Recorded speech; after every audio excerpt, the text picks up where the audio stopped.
So I'm still getting inquiries about how my son passed away in 2020 from old videos and a lot of questions. Even though CDH Awareness Month was in April, I did not do a video, so I'm going to talk about it. And Baby Loss Awareness Month is in October. So my son has CDH, which is a congenital diaphragmatic hernia, where he had a hole in his diaphragm, meaning the organs that separate his bottom and top. It was a hole in his stomach and bladder, all came into his chest cavity, which pushed his lung and his heart over, which caused a lot of abnormalities physically. Like he had web hand on one side that I never showed out of respect.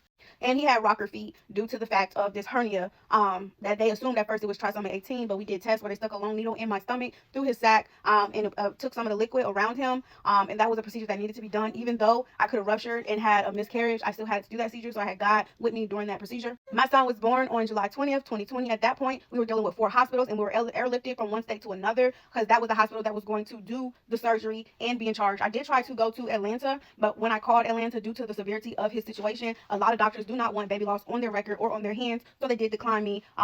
And I had to stick with just Ohio. So after my C-section, I knew, before my C-section, I knew the chance of life was only 1%. They were trying to tell me to terminate since 20 weeks, and I did not. They told me he was not going to make it past 7 months. He made it to 9 months.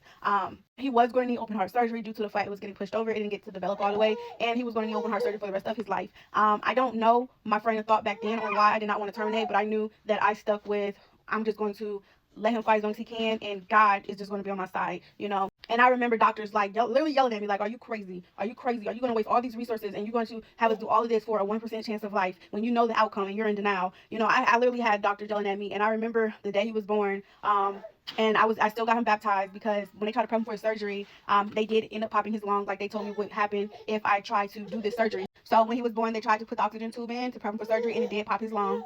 So at this point, the machine was breathing for him. He was becoming brain dead because his lung was not working. And I want to say around 10 hours later, he did pass away. They did cut the machine off. Right when they cut the machine off, his heart instantly stopped.